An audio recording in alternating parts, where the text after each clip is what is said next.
Welcome back to the Hour Back Report, episode 4, presented by the Pesky Report and Beyond the Monster. I'm Jordan, joined by Jamie and Jack. Boys, how we doing tonight? They won. They did. Got the dub, so feeling good.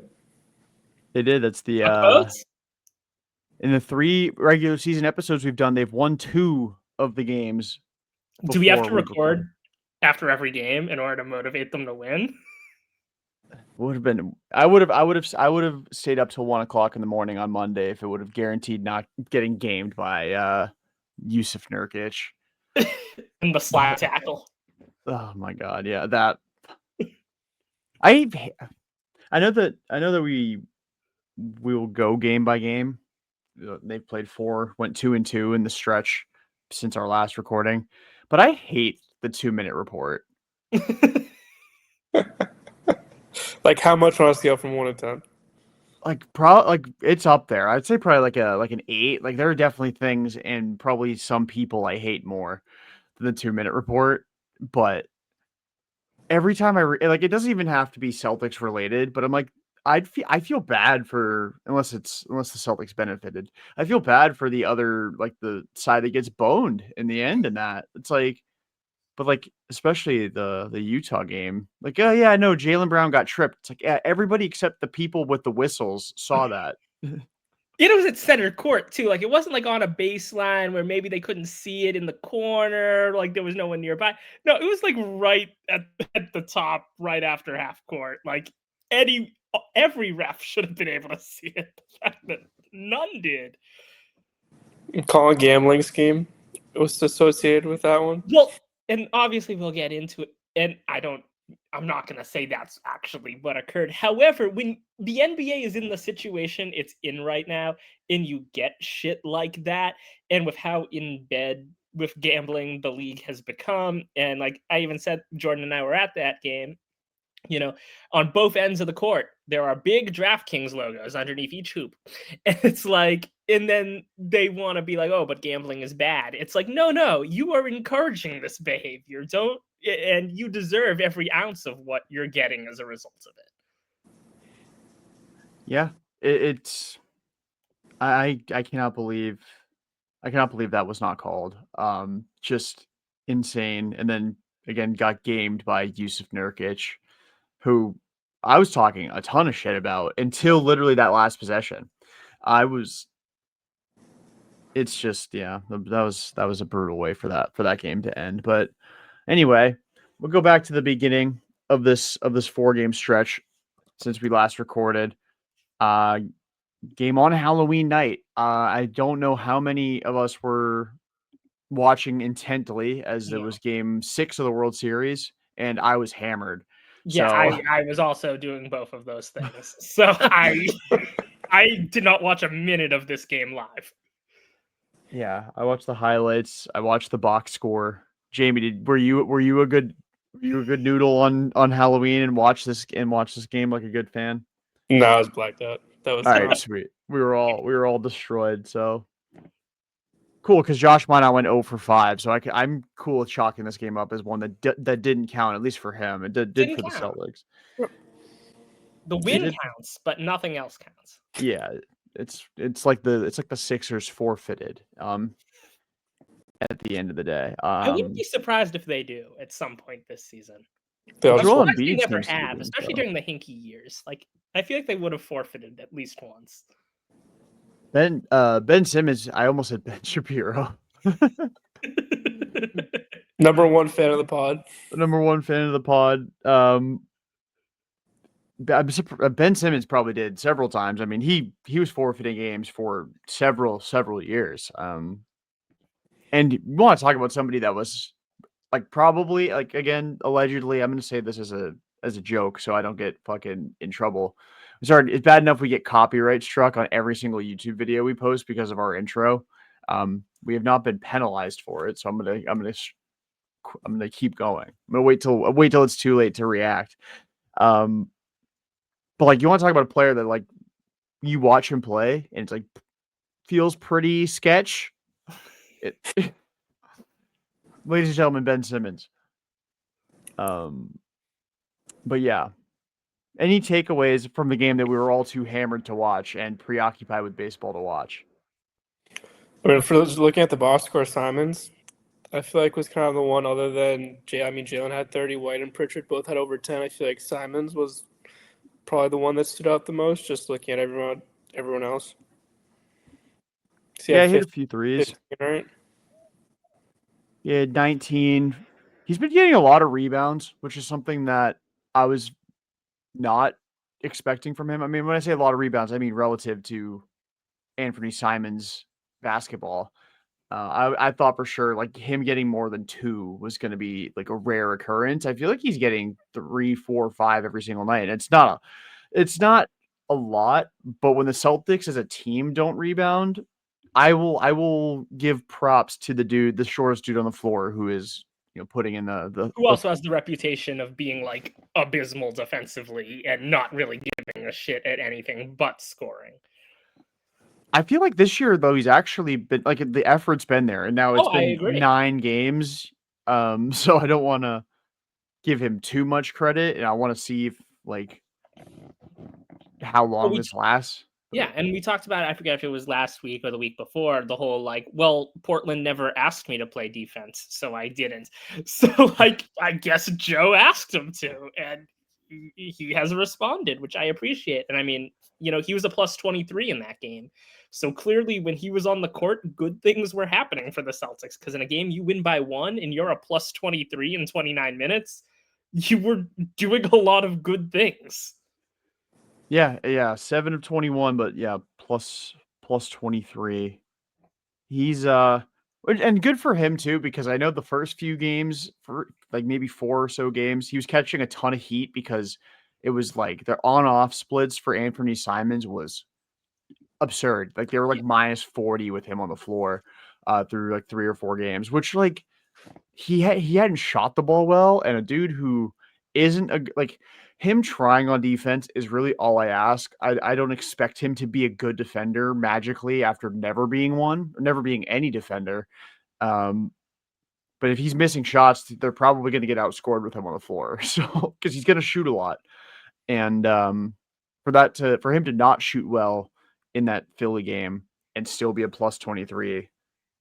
I don't know if it necessarily speaks to his defensive effort, maybe just a matter of circumstance, but you won a game by 1, he was a plus 23, so clearly you're better with him on the floor, which was not something that the first 5 games were showing, except for New Orleans, because he went kind of crazy in New Orleans. But yeah, and I guess the other thing, and this has kind of been the story of the season at this point, Jaylen is scoring a lot and doing it efficiently, which I know before the season we were all kind of terrified of what Jaylen's efficiency as primary scorer might look like. And I know it's been a small sample, but so far incredibly good in that respect. Like he's pretty much night in, night out scoring 30 points efficiently, which if he wants to do that, especially when you don't have Tatum, you're not going to win games if he's not doing that. So, the shot selection, sometimes he gets into his moments. It happened throughout the Utah game, even though on the whole he was very good in that game, but 0 for 9 from 3. I know we'll get to it. But in general, the efficiency has been really good. And I know, once again, like we were kind of like, if he keeps it around 45%, we're happy. And he's been like comfortably above that to this point. I feel like I don't actually have the number, but I feel like he is. So yeah, no, in that game, 4 or 7 from 3. Yeah, he's shooting 52% this season. Like that's really good for a guy who's being asked to do a lot on that end. Yeah, he's I mean, because again, he's the only one that's been scoring period consistently, Right. at least to start the year. I mean, like entering the season, I kind of felt like, we all kind of felt like Derrick White was going to be the clear cut number 2 scoring option on the team. Maybe not the number 2 scorer in terms of total points, because like Anthony Simons is going to command a lot of shots when he's in the game, because you got to find value in him somehow, some way. But Derrick's been awful. And I think like I've seen some people give him some shit for for his shooting, and people have been calling, like, saying he's bad. Like, it's the typical, like, super negative Boston sports fan reaction to stuff. This early in the year, like, everyone goes through these stretches where they stink. Derrick just happens to be doing it to start the season. So it looks much worse because you're like, you look at his, it's not like he does this in January and you look at his numbers on the whole and you're like, oh, well, he's still shooting 38% from three. So the fact he's shooting 20% from three the last 2 weeks is clearly not who he is. He does that to start the year. It's like, oh, he's shooting 20% from three this year. He clearly sucks. And I don't, like, give it like another 2, 3, 4 weeks and then we'll reassess where we're at. And I feel the same way about the team overall. Yeah, They're not, I feel like especially with White, like I'd rather have him struggle shooting wise like now early on than the last month of the season.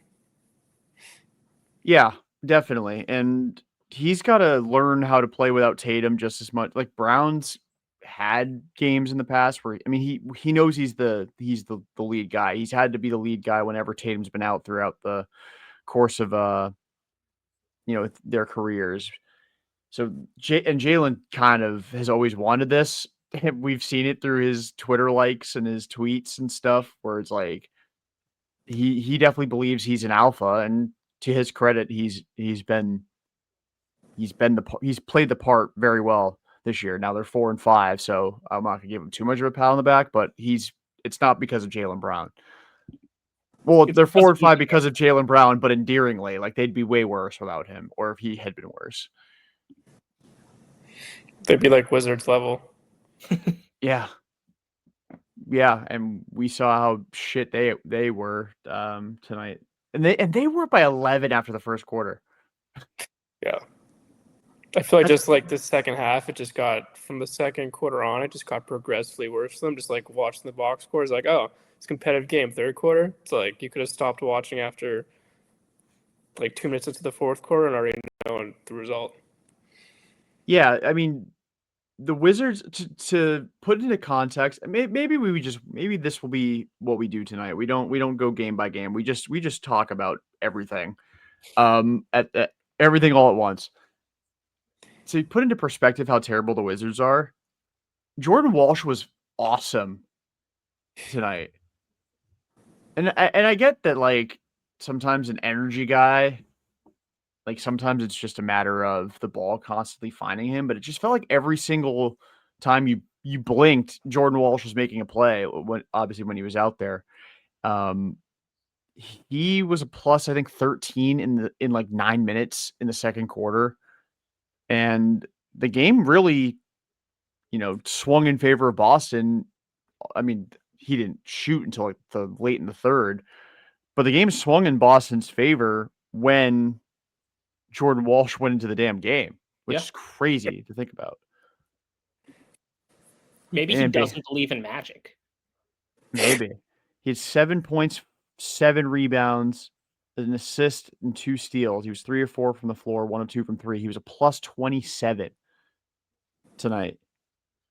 And your daily Luka Garza plus minus update, he was a -3 in 7 minutes. He sucks. He's really bad. And I thought maybe he wouldn't be terrible because like he was actually good in college.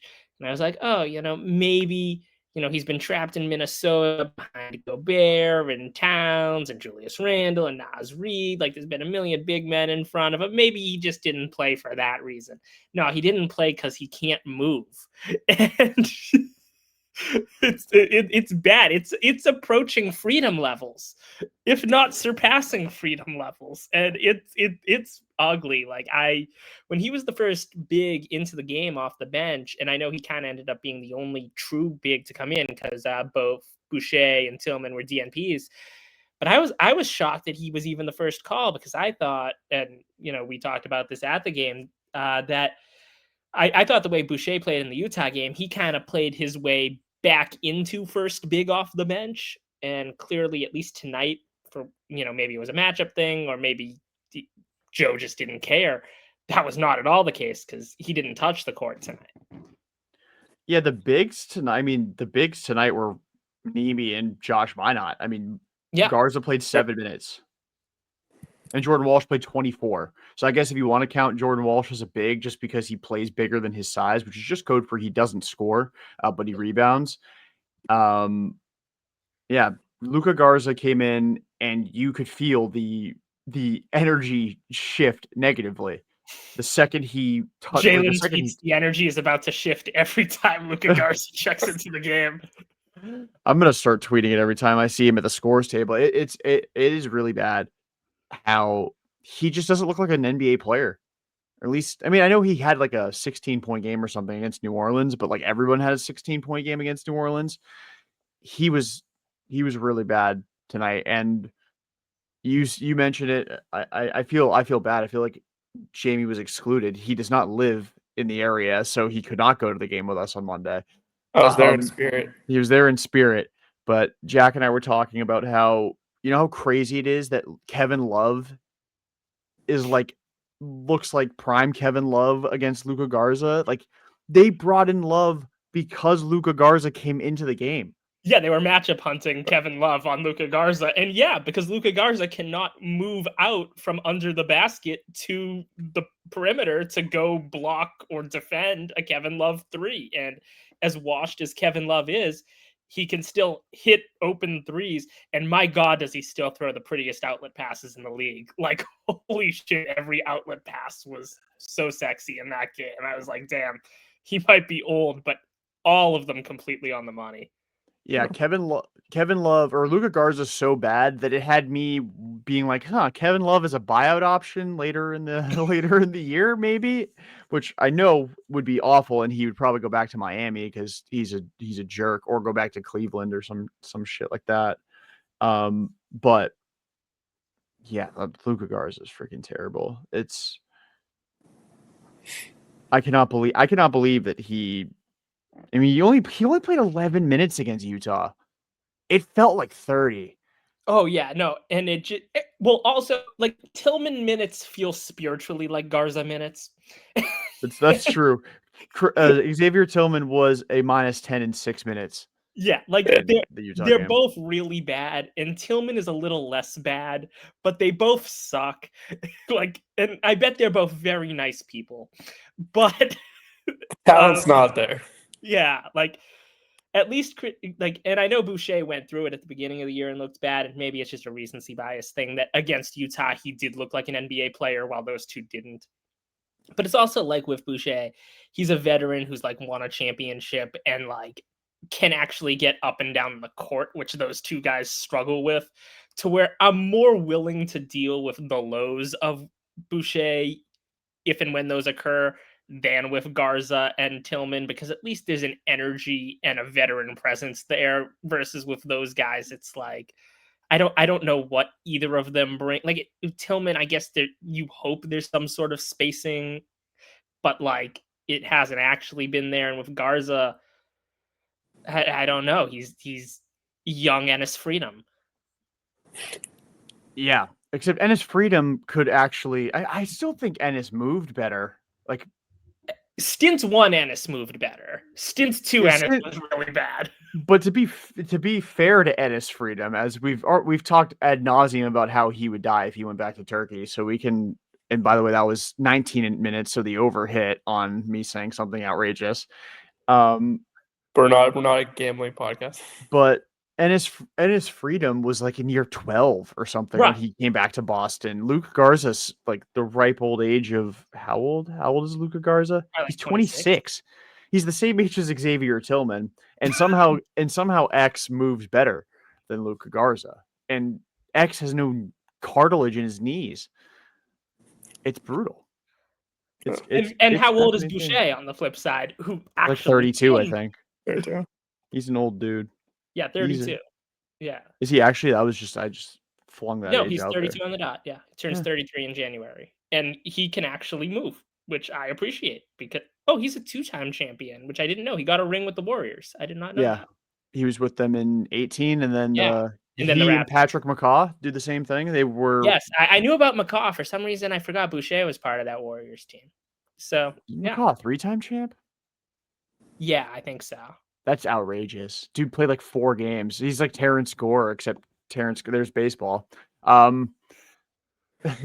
Terrence Gore like 9 pinch running appearances in the playoffs, but like 8 MLB plate appearances. Like help you on the group project.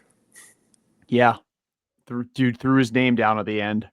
That's Luka Garza. If the Celtics make the playoffs, that'll be Luka Garza's contribution, just putting his name on the roster at the end. He won't be here. I know, like, we were joking about how fast it would take for like a baseball thing, but like, yeah, and like I said this in the chat as a joke, but I kind of mean it. I think Payton Tolley is a better center option than Luka Garza right now. Like, I think if you put Tolley in there, like he's a big guy. He definitely would crash the glass. I like Tolley's chances over Garza minutes. Yeah, So he'd box people out like no problem. He'd be an animal in there. Yeah, definite foul trouble guy, but like you get 6 of them, and he's not out there to play 30 minutes. I mean, Garza had how many fouls tonight? He somehow fouled 3 times in 11 how's that minutes. even possible? Oh, that's sorry. This was against Utah, not tonight. Could we trade Tolley? Could we do like a? Well, no, I think he should just do a trade? Dion thing. I think he should do a Dion thing and play for the Sox and the Celtics at the same time. Works for me. Works for me. But I think too, like we're still watching the Celtics under the presumption that they are. I mean, they are trying to win, but like we're watching them and we're like, how on earth can they be playing Luka Garza, Xavier Tillman, and not Boucher? But it's not the playoffs. Like they kind of need one of them to not be a pumpkin. So they're going to get more opportunities. So I'm not going to like say get him off my team. I want that reality, but I'm not going to be like clamoring for them to get cut. I'm not going to be completely like, if I see them on my screen, I'm going to have a visceral reaction. I just, they're not good. Neither of them are. Neither's Baylor Shireman, who I think is about to be getting a lot of DNP coaches' decisions in his future as well. So we're going to talk about his breakout. What was that? So we didn't talk about his breakout, the Baylor Shireman game a couple of days ago. That's true. Wasn't that all in garbage time though? Or did he like actually genuinely have a good basketball game? Because I remember seeing the final score and then randomly like the Real app flashed the final, and underneath it I'm like, Baylor Shireman had 17. That's the player to highlight. That is brutal. It's like I think it was all garbage. 95% of his point output for the season. And then there's your Baylor Shireman minute. I mean, with Shireman, I'm still not giving up, and only because I watch more Creighton basketball than I ever should. But like leading up to the tourney, they're always a team that I end up watching a lot of, and then completely buying in on them in the tourney, and then they lose in like the Elite 8 or Sweet 16, and I'm like, why did I have Creighton Natty on my bingo board every year? So like I've witnessed more Shireman than like I should, and like seeing him in college and like the flashes in his rookie season, it's like there's something here, and it hasn't clicked, and it might never click because I understand we're now in year 3, and like, or no, year 2. Yeah, Walsh is year 3. Oh, this is year 3. Okay. No, Walsh is year 3. Baylor's year 2. Okay, yeah. So we're in year 2. Like, there's still time, and I understand he was an older rookie. He was 25. Well, he's 24, 25 now. Like, he played all 4 years of college. But I don't know. I feel like there's something there, and I don't know. I'm not. I like that he in college like attacked the glass a lot. He would grab rebounds as a forward. He was a good shooter, and I know it hasn't clicked yet. But like, and maybe there will be DNPs just because like they need to start figuring out who's in the rotation, who's not, barring injuries. I don't know. There's something that I'm not I'm far more out on the big men than I am on Baylor, because at least with Baylor, I see a wing who can contribute and gives effort versus the bigs where I don't see a ton of like, here's how they could actually meaningfully contribute to a winning basketball team. While with Baylor, I'm like, the concept of Baylor could be a good eighth man on a contending team. And the concept of Tillman and Garza will never be good. Why do you think it hasn't clicked for Baylor yet? Like, I don't know if it's inconsistent minutes. I don't know if it's confidence. I don't know. And obviously, like you saw last year with inconsistent minutes where like he was, especially early in the season, kind of playing a lot. And then like it went down and then it went back up. I don't know if he's a guy who like gets into a routine and like when that routine's disrupted, he kind of has issues adjusting. Obviously, he's a bench player on a team coming off a title and then, you know, now on a rebuilding team, but not having any role promised or guaranteed to him, you know, which none of these guys on the bench outside of Simons do, or Hauser, I guess. But I don't know what it is, but I see the concept of a good basketball player when I see Shireman, and it makes me upset that it won't click. And there's still obviously time, and I don't think they're gonna like, you know, waive him at the end of this season or anything. He'll be on this team next year, most likely, I would guess. So they hit James Young for like 4 years. yeah, and James Young was there was never a high, even remotely like garbage time Rockets game for James Young at any point. So like he'll be around, and I hope it clicks because I don't know. I like Shireman. I like getting my Creighton representation because I watch way too much of them. I wish we drafted Kalkbrenner. We could have really reassembled that team. And it was a missed opportunity to bring together a team that couldn't win a national championship, but could win an NBA championship. That is true. And the way the Celtics' big situation is, he would have been very Kalkbrenner would 100% be the primary backup. Like, no questions asked. You don't think he'd be starting over Neemi? Probably not, just because Neemi's been here. But, like, compared to Tillman, Garza, Boucher, like, yeah, Kalkbrenner would 1,000% have gotten over those guys. Not that I'm at all upset with Ugo, because Ugo seems like there's a lot of positive flashes there. So I'm not upset, especially in a rebuilding year, taking the younger guy. But, like, if you could have ended up with both, that would have been lovely.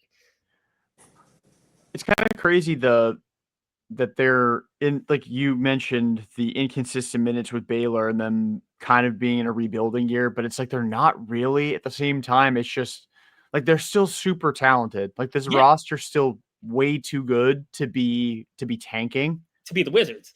Yeah. Like you saw tonight that they just are incapable of tanking.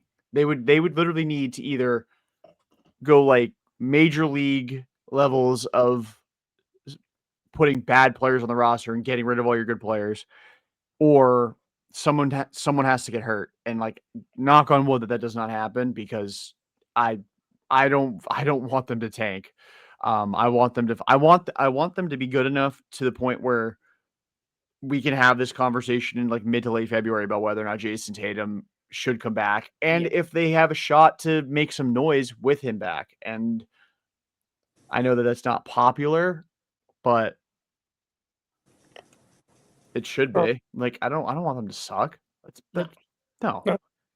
Like, I feel like we've seen so far this year. We talked about how they have like 3 games they've won by 20 plus. Like, there's been some nights the offense has looked really good and they're shooting, and then like the Utah game when they missed like 43s, like there's potential with them, and it's like some nights are gonna be frustrating, but the nights they click, they can like be a really good team. Yeah, and they were talking in the pregame about how the water's going to level at some point, and it is. I mean, Sam Hauser's 2 for 16 the last two games shooting threes, or 2 for 15. So he's like, that dude gets hotter than fish grease whenever, you know, he'll do it for like a month straight where he just doesn't miss from 3. You know, Pritchard's just now starting to get going. Derrick White's maybe showing some signs of life. I think tonight he shot at 50%, or maybe he was like a shot under 50%. You know, Jaylen's been super efficient all year, but he hasn't shot the ball well from 3 lately. I know he hit a couple tonight. Simons hasn't been efficient from 3 at all. I think tonight he was 4 for 10. So tonight's like his first night of like really looking like a competent 3-point shooter. Like, it is the water will level at some point, and it'll be funny when it does, because so many guys are slumping at the same time that when all of them stop at the same time, they're going to shoot like 60% from 3 on 50 attempts one night and win by like 60 points. And it'll be against a good team too. Look, I guarantee you it'll be who they got. They got Orlando twice in a row. It will not be Orlando. Let's see. What day will they shoot 60% from 3? It'll be against the Minnesota Timberwolves on November 29th. You heard it here first. Well, post Thanksgiving In Minnesota, yeah. Or will it be the second out of a back-to-back in Cleveland after Minnesota? Well, they've already blown out Cleveland once this year, so I like the concept of it happening in Minnesota. True. Yeah, but Garland might be back by then. Well, he's already back. Oh, he is. But did he come back already? Yeah. They were talking about when the Celtics faced Cleveland, they were talking about him being back in like mid to late November, and now he's back. Welcome back, Kristaps Porzingis, I guess.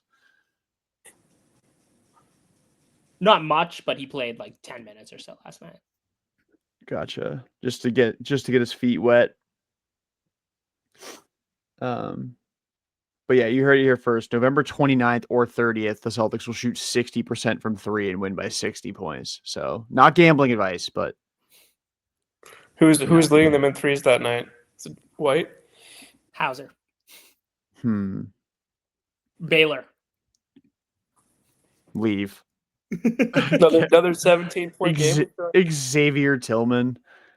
No, it won't be a 17-point game. It'll be a 17-3 game for Baylor Shireman. He'll put up a 50-piece off the bench. No, it'll be Simons. That'll be Simons' obligatory 45-point game off the bench. Yeah, that'll be what happens.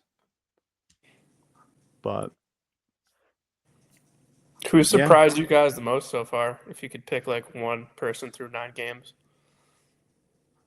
In a good way, like good, not Garza surprising. Matt Garza probably play better center than Luka. Yeah. I guess. I mean, Minott's like the easy answer, but like, I'd also say Queta. Queta's been really good. Like Queta has like actually stabilized as a starting center. On the whole, he's gotten better at the not fouling every 10 seconds thing, which is good. And obviously he has his moments, but we're not dealing with foul out in the first half, Queta. And he's grabbing rebounds. He had a really good game tonight. He played well in the Utah game. He was the only big who was really playable until the Boucher minutes in the Utah game. So, and I've always liked Queta. I've always thought like he could be Time Lord light. And he's given elements of that so far this season to where you're like, okay, this is a guy who is a legit contributor. And I appreciate that because, God, if you didn't have Queta, like imagine what the big man situation really looks like at that point. Like they might struggle to have a win at this point of the season just because like you've gotten nothing from anyone else who's not him. For me, I'm gonna take the layup and say Josh Minott here. I'm wearing his jersey for God's sakes. Like the man won me over enough for me to buy his jersey, and I'm not necessarily shocked that he's contributing. I mean, I'm shocked that he's shooting the ball pretty well. But he also has had a couple of games where he went 0 for 5 against the Sixers. And then I think he went 1 for 5 against the Jazz. So it's not like he's always super productive, and the fouls have been ridiculous. Tonight wasn't too bad. But it's there's a lot of growing pains with this roster, and I think as far as the guys that you expect those growing pains from, Minott's really absorbed them super well. And in addition to Kate, I think Neemi's been very good, a pleasant surprise for me because I kind of was wondering. We talked about it in our like season preview episode. Is Neemi better served coming off the bench, or is he better if you kind of hide him by optimizing the minutes with him by putting him with 4 starters? And it's really been 3, and Minott's emerged as the fourth. We weren't sure if it was going to be Boucher or Hauser, and it ended up being Josh Minott.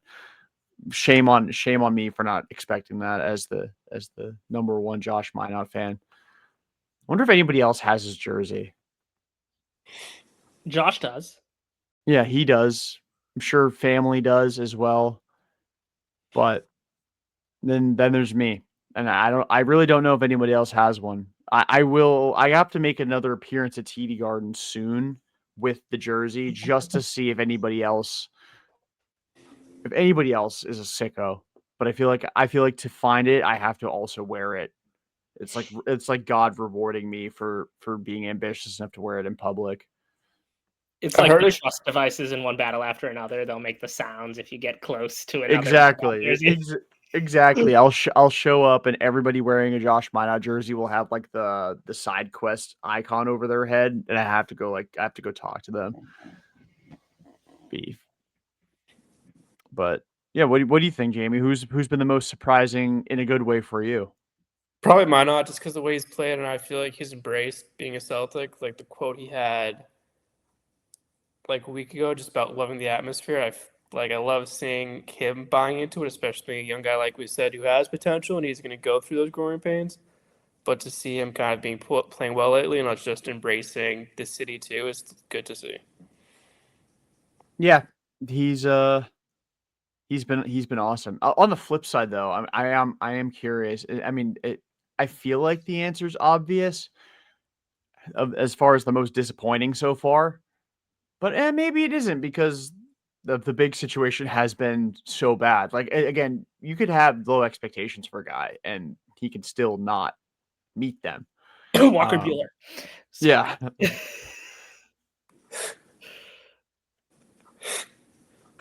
Or Hendricks, Liam Hendricks. Yeah. See, I believed in Liam Hendricks is the thing. I was very excited for the Liam Hendricks redemption. Yeah, and it'll just be next year in Tampa Bay. But I'll throw it to you, Jamie. Who's been the most disappointing Celtic for you so far? I would say White just because, and this is the caveat with us saying earlier, he's going to be better just with so far the slow start he's gone off to. Obviously, he's going to shoot better, but I feel like some nights watching him shoot from three has been painful. Yeah, I would tend to agree, especially the night I put U.S. currency on him. Not gambling advice. I put U.S. currency on him against Utah, and he Well, put me who down. else did you put U.S. currency on? Who played for Utah? Svi Mihailuk. Yep, you're absolutely right. I did put money on a Svi Mihailuk revenge game, and how'd he shoot from three? He was 1 for 8. However, halftime shoot around, he was prime Ray Allen. It's true. It is so true. Jack can attest to this. I was getting angry. I was getting so pissed. He was just spraying threes from the corner. Only dude on the floor for Utah at that point, just nailing everything. What was his Yeah. not gambling advice, but what was his point? What was the line for him that night? Well, I just bet him to hit 3+ threes. Oh damn, he couldn't even do Yeah, that. I did a 3-pointers parlay with White to hit 5 because I thought that was gonna be the night that the dam broke for him. Simons to hit 3, Svi to hit 3. None of those guys hit their legs, but I think Simons went 2 for 5. So it's not like he had a bad game. He just didn't hit 3 threes. I was way more upset with Svi Mihailuk for going 1 for 8 because he had some good looks. Like the only time I've ever endorsed another person lighting up the Celtics, or I shouldn't say lighting them up, but if he went 3 for 8 or instead of 1 for 8, odds Then the foul are, doesn't matter anymore if he went yeah, because they that just is- win like a normal team. yeah. But also, who knows? Maybe the Celtics are more motivated to not go 11 for 50 from 3. Who knows? Yeah, his championship teammates would have felt a call to action. Yeah, exactly. But yeah, Jack, who's been your most disappointing Celtic so far? Yeah, it has to be Derrick, which pains me because I love Derrick White, like big Derrick White guy. But this season's been tough this year, and I don't think this is, I don't think Derrick White sucks, and I know we've already been through this. Like I think, it's just a rough patch, and he'll be fine. I think, Derrick White has never been asked to do as much as he's probably being asked to do right now because he was a young player in San Antonio. And then I know they sucked for a big portion of like as he was developing as well. And then like I guess maybe he was the second guy to DeJounte, but for like a year. But even then, far different circumstances. And it might have been Keldon Johnson anyway. Like he might have been further down. But this year, coming into the year, the expectation was like, yeah, he's going to be the second guy, and until Tatum returns, because there's no more Kristaps and all that. And the efficiency's been really rough, and he's too talented and too good of a shooter and too good of a player to do this. And he's still getting his steals and his blocks because he's Derrick White. So it's not like he's been a train wreck across the board, but it's tough to see Derrick go through these first couple weeks of the season because you've seen Derrick White for the past couple of years and you're like, I would run through a brick wall for this man. And now it's like he's running through the brick wall and falling back on his back because he's not running through it. It's been bad, but he'll be fine. I wouldn't be surprised at all if we're doing this in 2-3 more weeks and Derrick White's numbers look far much more like Derrick White's usual numbers.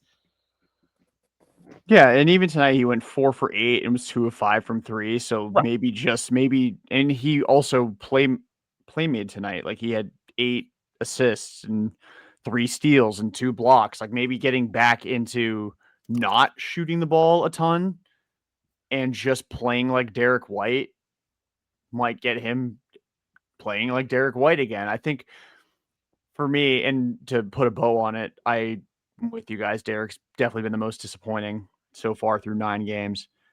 I think he also probably, I don't want to say read like the press clippings of like, oh, Derrick White All-Star campaign. This is where he becomes like he emerges as the number 2 and he's going to get a ton of points and XYZ. And the way he played, it almost felt like he was kind of shot chucking, where he was like, I'm the number 2. I have to make sure that I get my shots up. And I mentioned it, after the first episode we did, which was just after the season opener. And then again last week, I don't want him shooting more than Jaylen Brown. Not just because Jaylen's been efficient, but because Jaylen Brown's the best player on the active roster. By far. By far. Like it's not even close. Josh Minott is like a distant second place. But I don't need Derrick taking the second most shots every single game. I definitely don't need him taking the most shots. Now, if he's on a heater, then there's obvious exceptions to it. But I don't need him going 7 for 21. I don't need him taking 14 3-pointers in a game. Again, unless he's 8 of 14. That's different. But when he's 4 of 13 from 3, like, it's bad.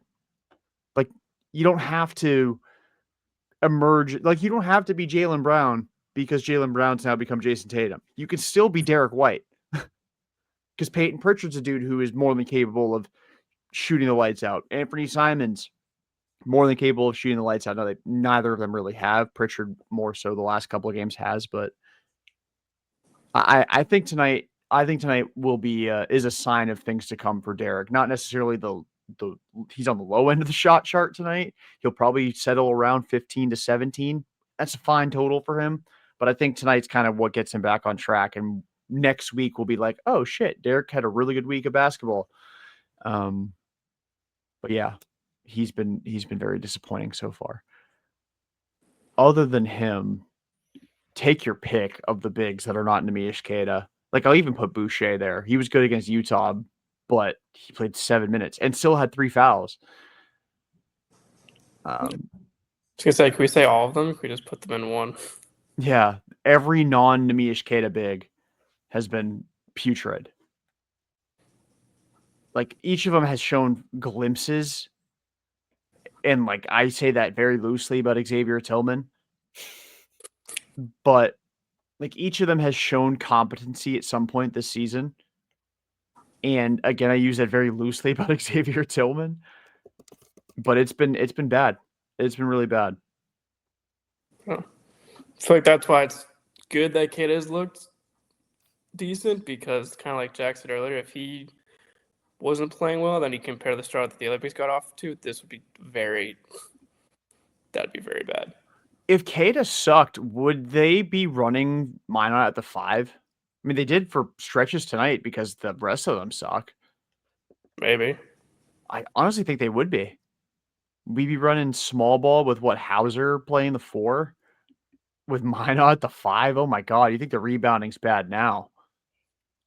Jesus. That'd be atrocious. Get ready to learn Baylor ball. Baylor Shireman or Jordan Walsh, the way he played tonight. Maybe if Nemi sucked, Jordan Walsh would be getting some starts, which, God, hell will have frozen over. Or it'll be April and the Celtics have 57 wins or some shit. But Derrick took the second fewest shots tonight of all the starters. Only Nemi took fewer, and he was 7 for 7. So Okay. 15 and 12. And 5 assists. He actually legitimately had a Rob Williams game tonight. Only 1 steal and 1 block, though. So not quite. Remember that triple-double Rob had a few years ago? I miss when Rob was healthy. Yep, he was so good. And one time I met him in a Raising Cane's.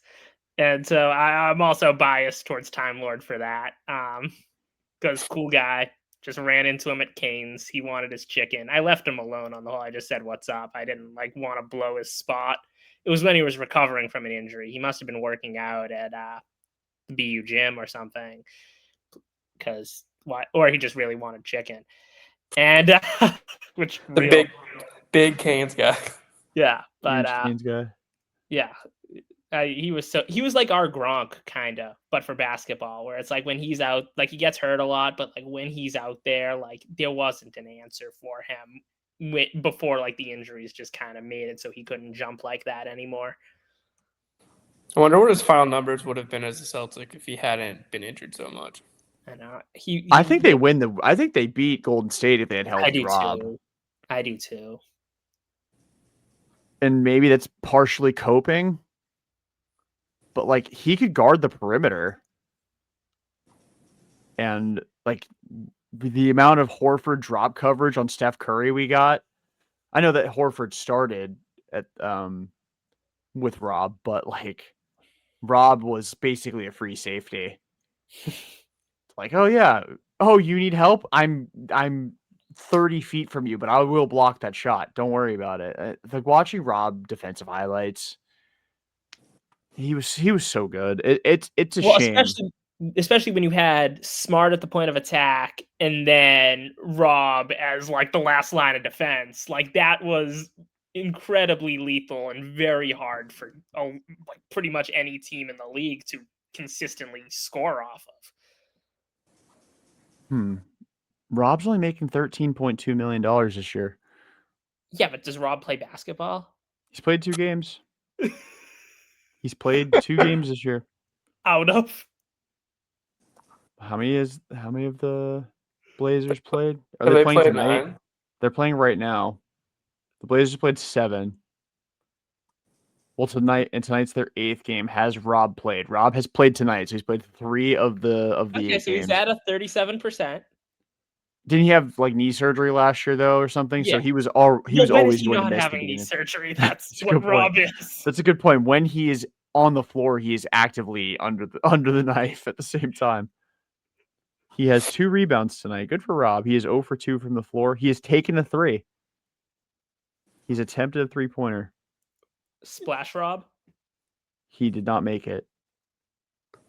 How's Drew doing so far? Drew's been really good for Portland this year. He has not been tonight. He's 0 for 4 with a rebound, 2 assists, and a steal. They are getting boat raced by the Thunder, who are 8-0.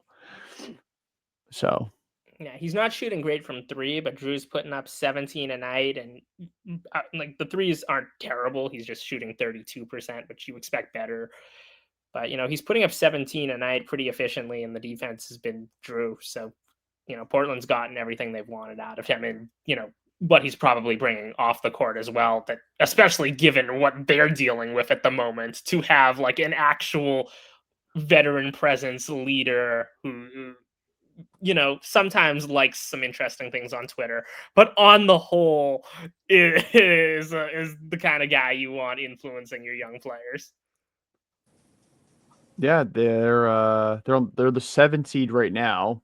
Again, getting absolutely curb stomped by the Thunder, but I like what Portland's doing. Not to turn this into a Blazers podcast, but like I like them. I like their extensions with Sharp and Camera, and they've drafted well. I mean, Klingon falling to them at like 6 or 7 or whatever pick that was. Like that was incredible value. I knew you were going to, and it made me mad as soon as it came out of my mouth. But I genuinely forget which number it was.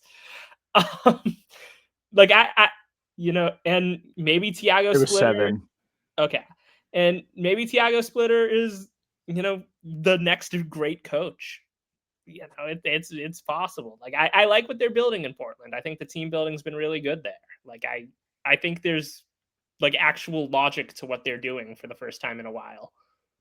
Yeah, and they brought Dame back. I know he's not going to play this year, but they brought Dame back, which is cool. Yeah, and especially once again, I don't know if he's traveling with the team at all, or like if he's like Tatum, or if he's kind of just doing his own rehab.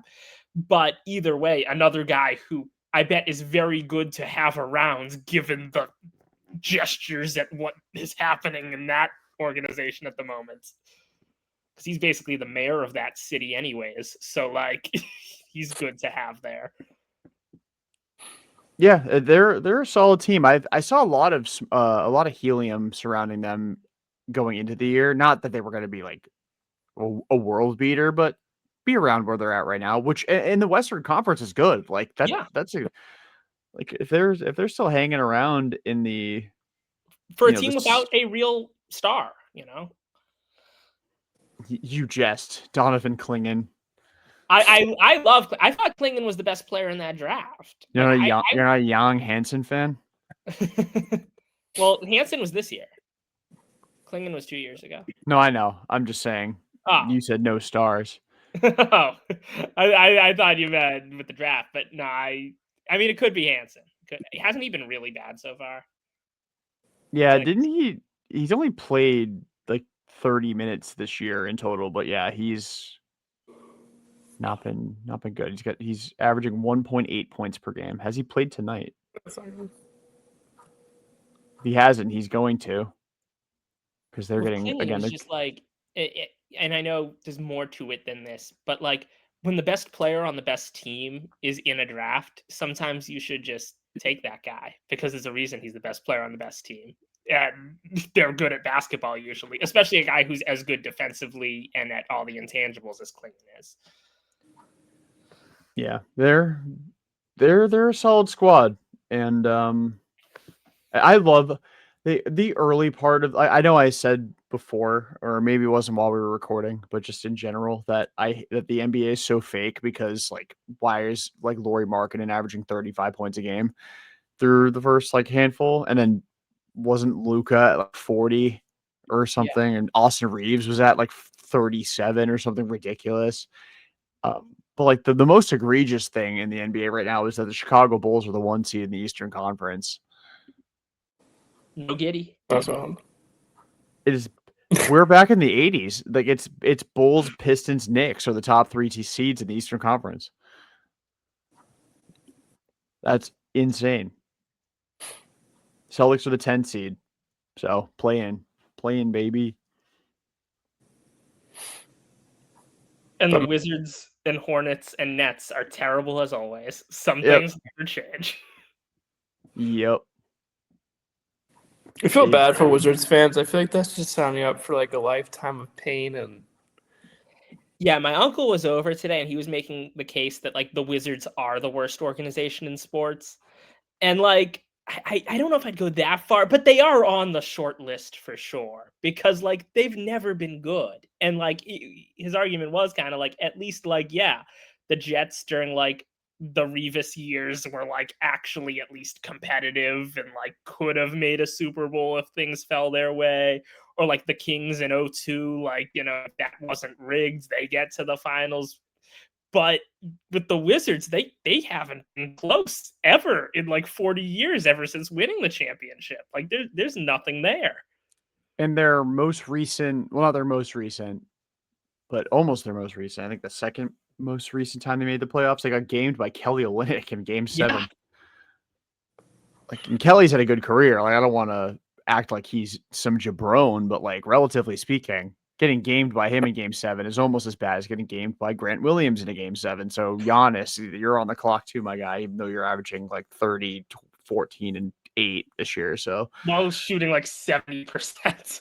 yeah, he's a demon. But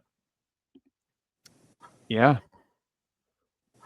I don't know who would actually be a worse organization than the Wizards, though. Like, now that I'm thinking about it, like No, Cleveland Browns probably. Yeah, it's like those two are really the only because The like yes, Mammoth. Pirates, if we want to throw in baseball. Yeah, the Pirates. Well, the Pirates at least have had stretches of, right. or I guess because we're not talking about in sports history, so we'd be talking about actively worse run organizations. Yeah, he was. I think his time frame was like the past like 30 years was like what he was going with.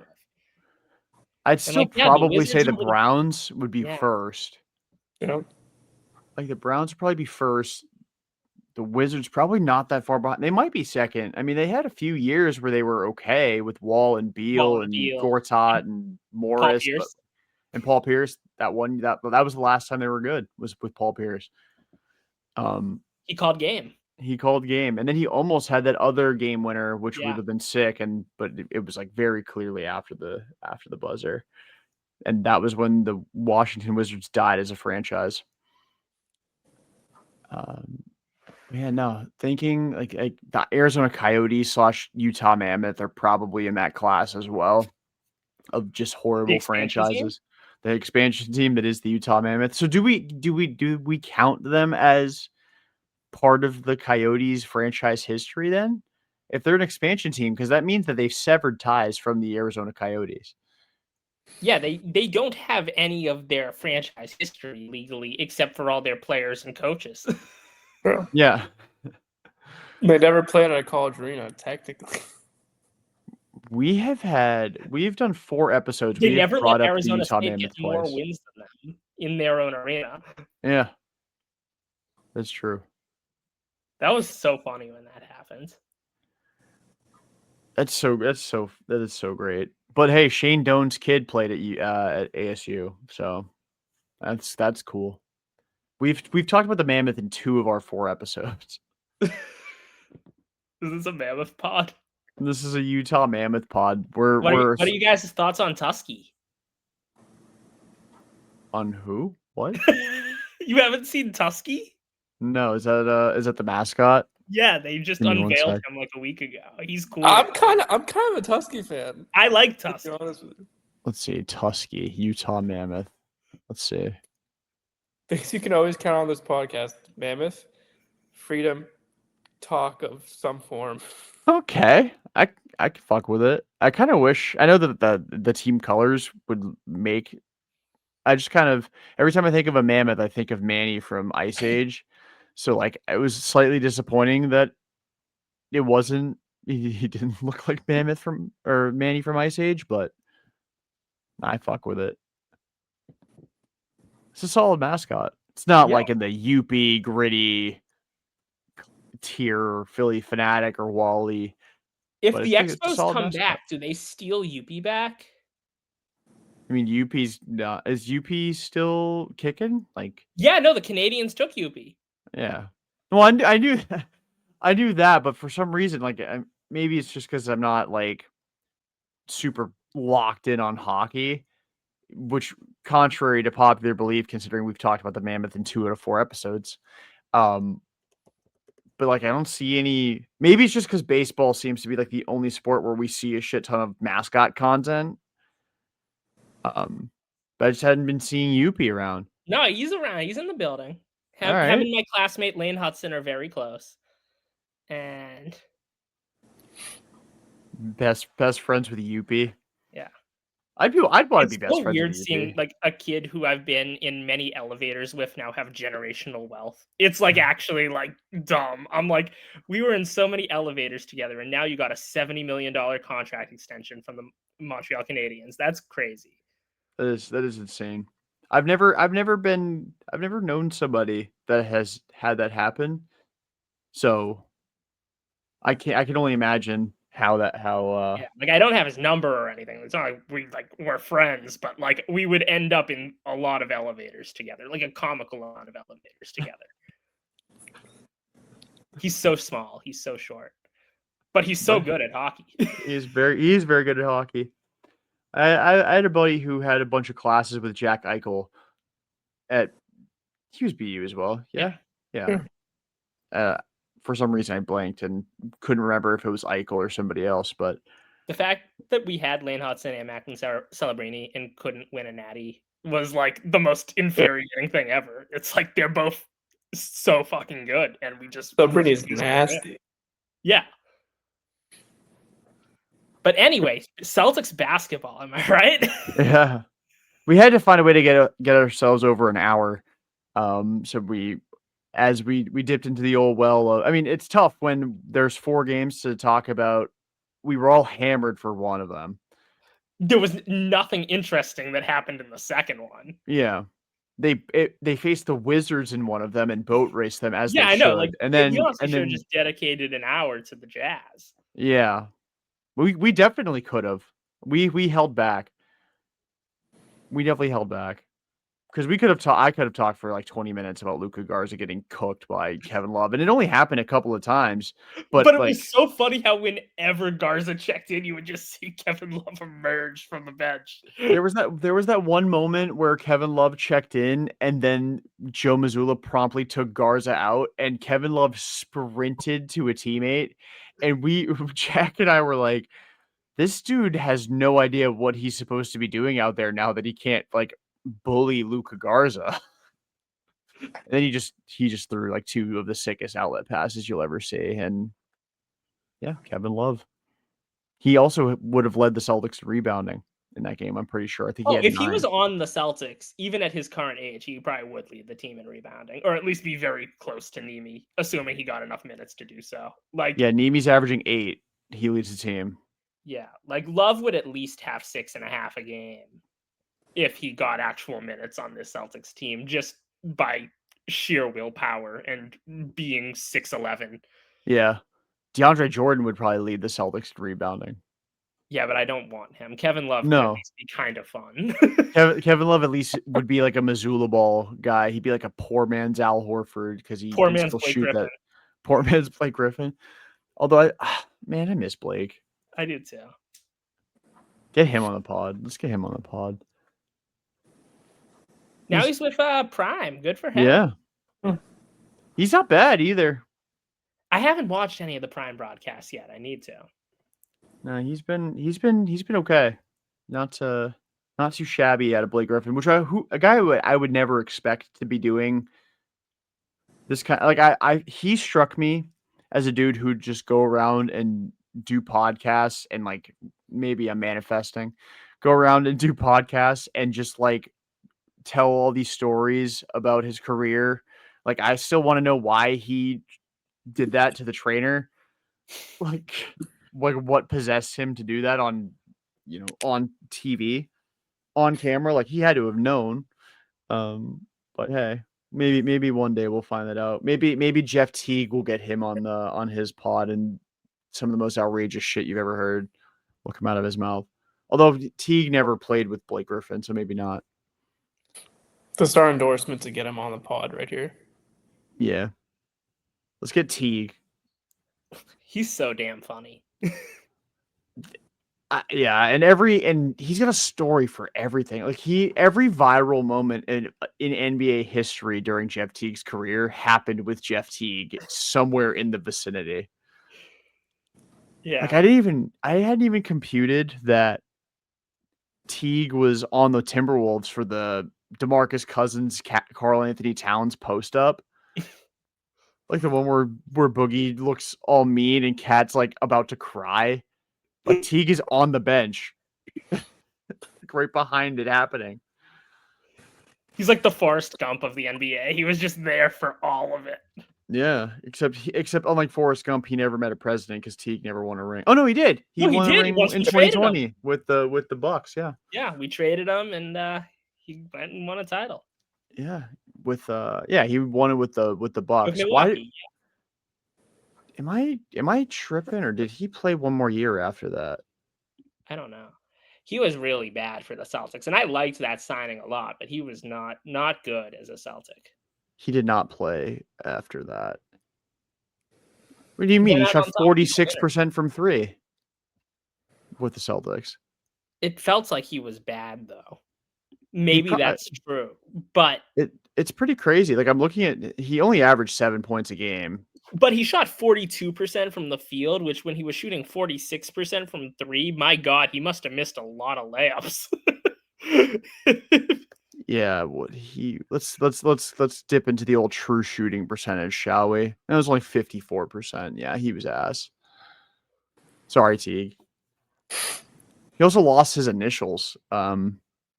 He's talked a ton about that story, about how he was referred to as Jet with the Celtics because Jason Tatum was obviously JT. But anyway, y'all have probably heard the stories because that's a much more popular podcast than ours. For now, until we get Teague on our show, until we become so big that Teague actually joins our show as a host. There were so many bad basketball players on that year's Celtics team. That's actually crazy. That I'm looking at that year's roster and it's like, wow, so many actual garbage players played for us that year. And then guys who went on to have good careers elsewhere, like Javonte Green, not Jabari Parker. Sorry, I just happened to be looking at him. Neesmith. Yeah. Mo Wagner. Mo Wagner being good is the most devil magic shit ever. Like, that guy, he was so bad here. And, like, because we got him and Cornette, like, the same day in separate moves. And, like, Cornette immediately, even though, like, the numbers wouldn't say so, I was like, I like this guy. He has the right energy. He belongs. And Wagner was, like, so bad. And you had both Carson Edwards and Tremont Waters on that team. You had Jabari Parker. You had Semi Ojeleye. You had Jeff Teague until he got exiled. You had Fournier, who you got and decided to. And granted, in the regular season, he was okay, but my God, was he ass in the postseason. And down the stretch, I feel like the last like couple weeks of Fournier were bad. Like that was a rough team. Semi was a legend though. Best name in basketball. Because that was the last year of Brad Stevens, the coach, and Danny Ainge, the GM. That season killed that whole situation. And as much as I appreciate Danny and love Danny, it seems like it was all for the best because things have only trended up ever since. Got his revenge on Monday though. He did. And like people who are like, fuck Danny Ainge. It's like, no, Danny Ainge was very, very good at his job.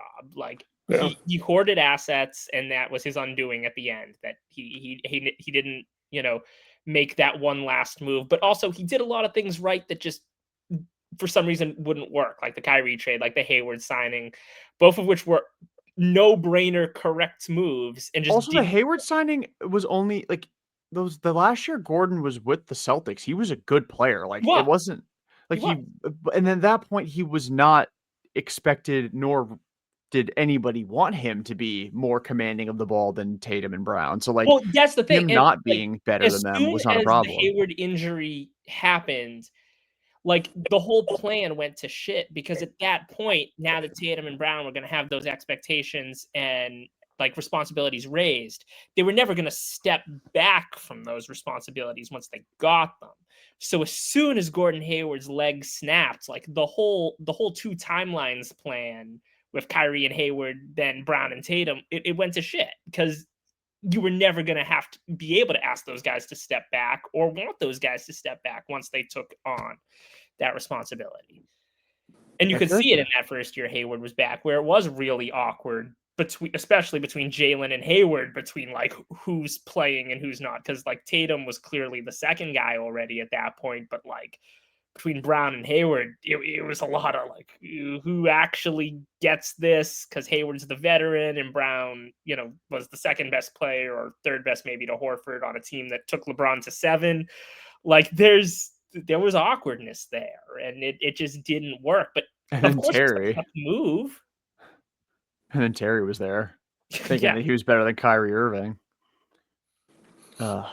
And Marcus Morris thinking he should shoot every time he touched the ball. Like, to be fair, he did shoot pretty well as a Celtic. So like he did, but I think he passed it 3 times as a Celtic. That's very true.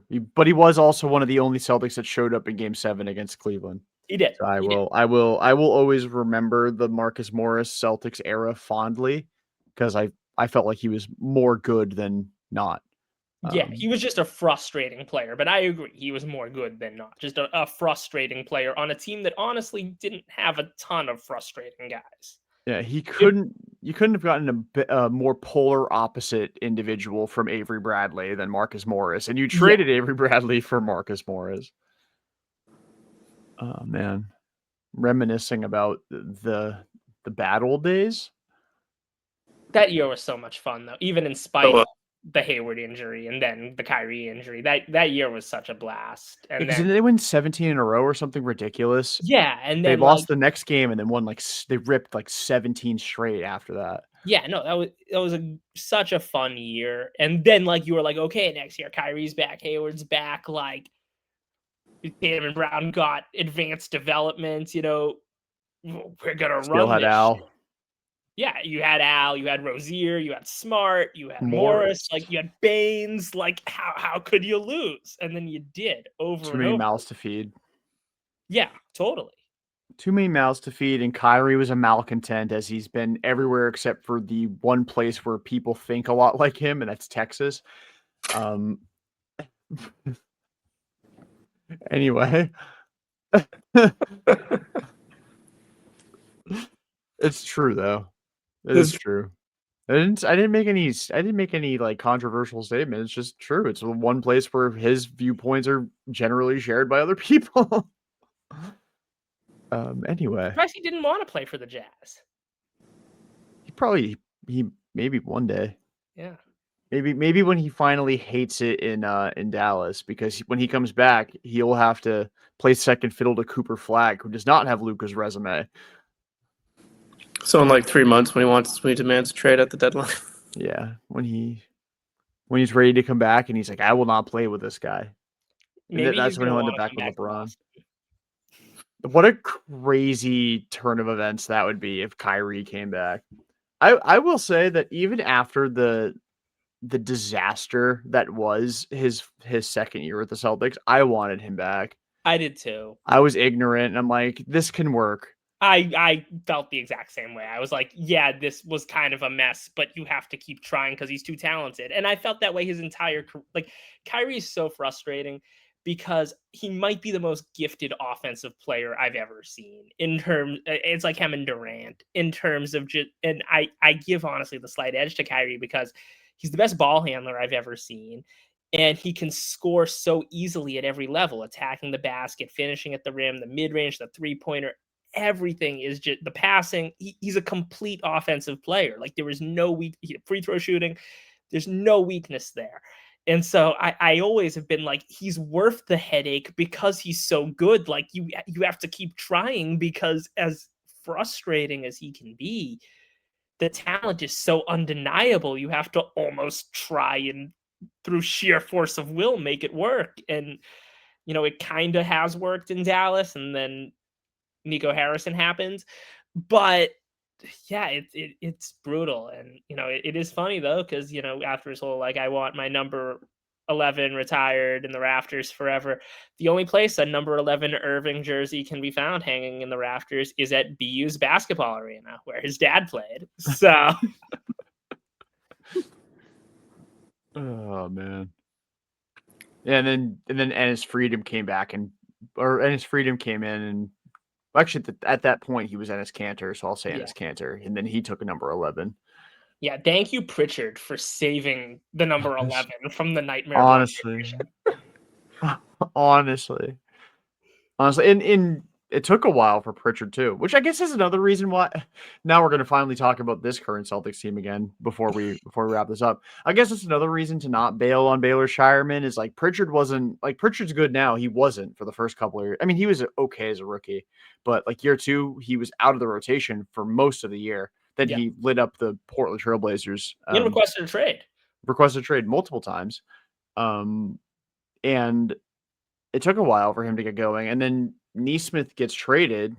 He's been very good for Indiana. Like, it took 3 years for him to be something. Yeah.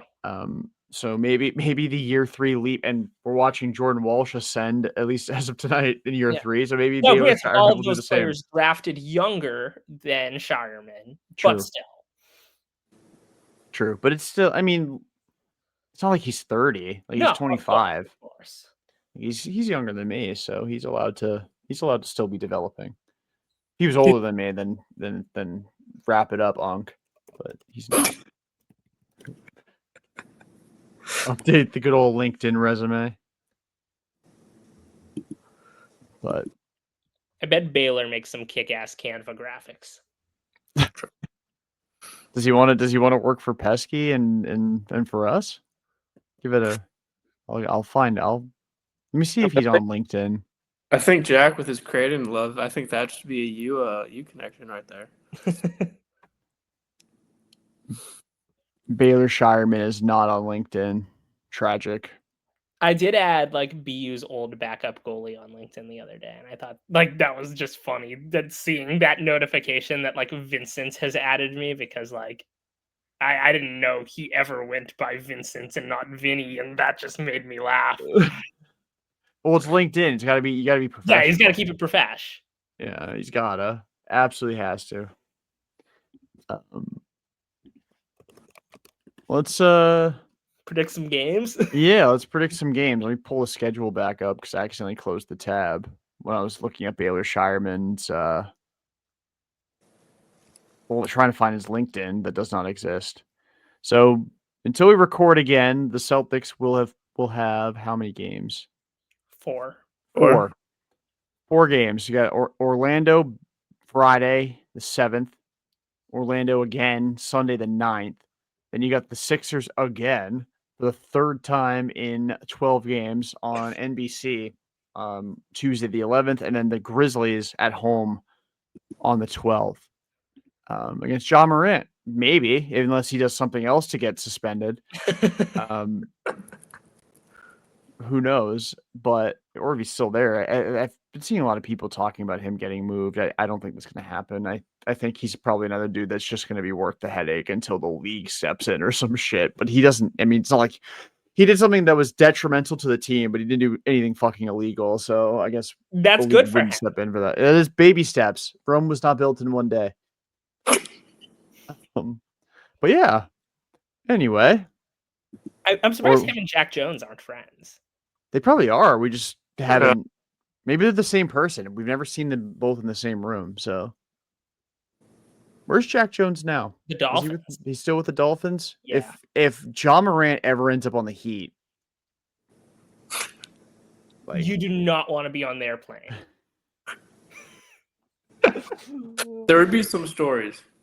Could you imagine the Heat going from Terry Rozier to Ja Morant? Like controversy, but different. Same, but different. Yeah. It's a new flavor. Yeah, you gotta mix it up every once in a while. It's like when Lay's potato chips comes out with some outrageous chip flavor. That's what the Heat are doing with their point guards. Anyway. Yeah, Orlando, Philly, and Memphis, 3 road games, and then wrap it up with a home game against the Grizzlies. Again, Celtics are 4-5. Where will they be this time next week? Jamie, I'll throw it to you. I'm feeling 3-1. I think they go 1-1 with the Magic. I feel like they beat Philly and when they play them for like the 100th time this year, and then beat Memphis too.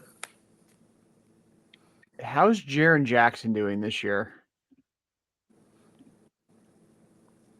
18-5, and like let's see the efficiency.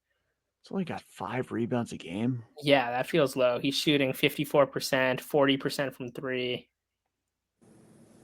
One block. He is going to obliterate the Celtics next Wednesday. Like he might go for like 30 and 25. Not when Josh Minott's on him. That's a fair point. Keep forgetting about my goat. Keep forgetting about the name on your back. Yeah. Show that name respect. I need to. I'm gonna wear this jersey to the gym tomorrow, so like people in public know that I'm a sicko. Jack, where do you think the Celtics team will be this time and next week? I don't know. This predicting this team's really like throwing. Well, they'll darts. be in Boston, so we can start there. They will be in Boston. They will be. Well, they won't be at first. They'll be in Orlando first. Well, no, I said this time next week. Oh, this time next week, yeah, they'll be in Boston. They'll just wrapped up a game. Yeah. Which means they'll have won that one because we're recording. Yeah, exactly. And it's Memphis. I'm not that worried about that team. I know Morant and Jackson are good players, but they should win that game at home. And then Philly's tough. They've beat them by a point. They've lost to them by a point. So it's like, what the hell do we do with this information? Jared McCain will play in that game most likely. He did not play in either of the first two. He played his first game last night. He sat tonight because they had a back-to-back. I kind of have a bad feeling McCain is the separator of two teams that have been separated by a point to this point, and now you add a guy who probably would have won Rookie of the Year had he not gotten hurt last season. Even if he's not playing a ton of minutes, that's a big boost to their bench. I'm kind of a little nervous about that game as a result. I think they'll split the Orlando games. So I'll go 2-2. But maybe 3-1. The Sixers game is really a coin toss, but I'll go conservative at 2-2. I'm with you there. I'm also going to ride with the 2-2. It's going to be real. Like winning back-to-back games is already. Winning. They're not playing back-to-back days, but winning a back-to-back is very difficult. Sweeping a back-to-back is very difficult. Playing the same team twice in a row is very difficult as well, especially since both games are in Orlando. If it was like the old home and home thing, maybe because at least if you sneak out the first game on the road, you come back home, you got the crowd behind you. But both games are in Orlando. They didn't win both games in Orlando in the playoffs last year with Tatum. Although Desmond Bane's been fucking horrible. He has been. Paulo's been apparently super disappointing as well. His efficiency's been a nightmare. Which means he's going to go crazy. There's going to be some course correcting for both teams as well. Like again, Derrick White's been horrible. Desmond Bane's been horrible. Who blinks first? Or who? I guess it wouldn't be blinking. Who locks in first?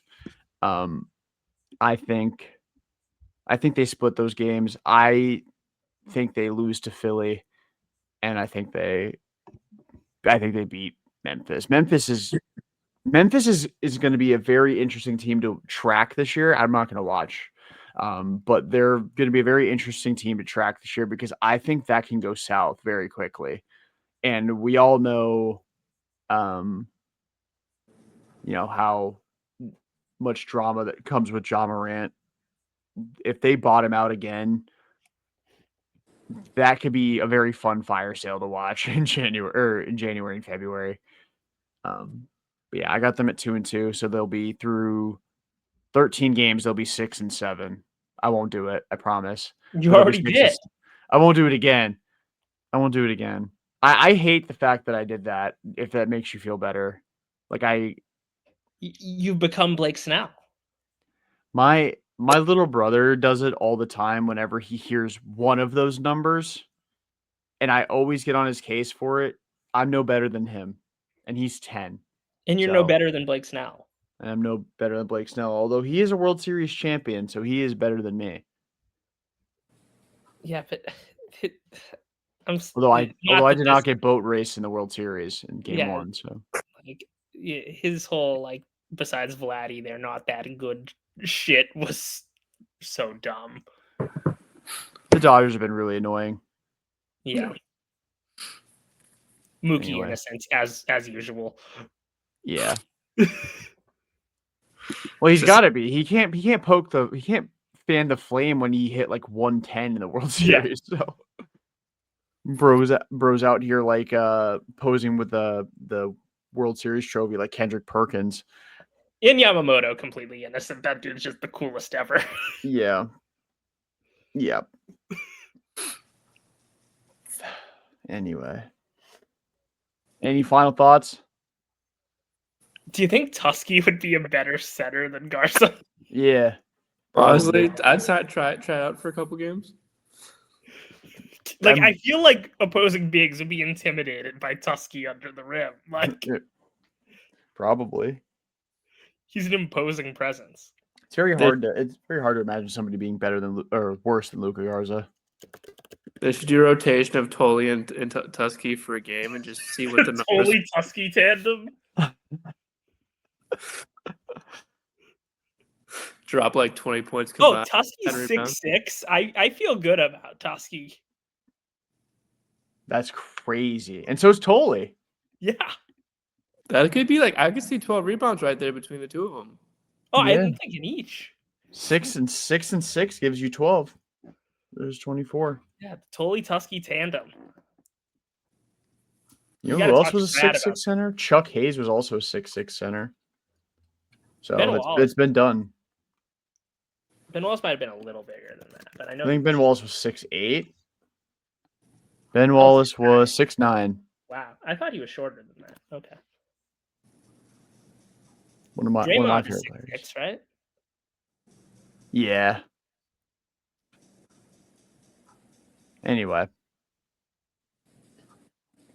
we ready to wrap this up. We've somehow fugazied our way to an hour and a half again. How the fuck do we keep getting away with this? Anyway, talent. Yeah, the ability. We all knew how to fluff our like English papers for sure. We have to get to 1,000 words. Here's 250 words of answering the prompt and 750. The key was to never have contractions. That's all I'm saying. Like, it's do not, did not, cannot.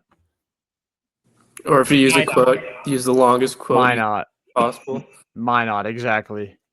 Well, no, every time you say "why not," you have to say "why not?" "Why not?" Because, gotta get that extra word in there. Does it count as a word if I have like this? If I do this as well in the paper? Anyway, I'm losing my fucking mind. So that'll do it for this edition of the Hour Back Report. Again, episode 4. Until for Jamie and Jack, I'm Jordan. Until next time, peace out and go Seas. We did it.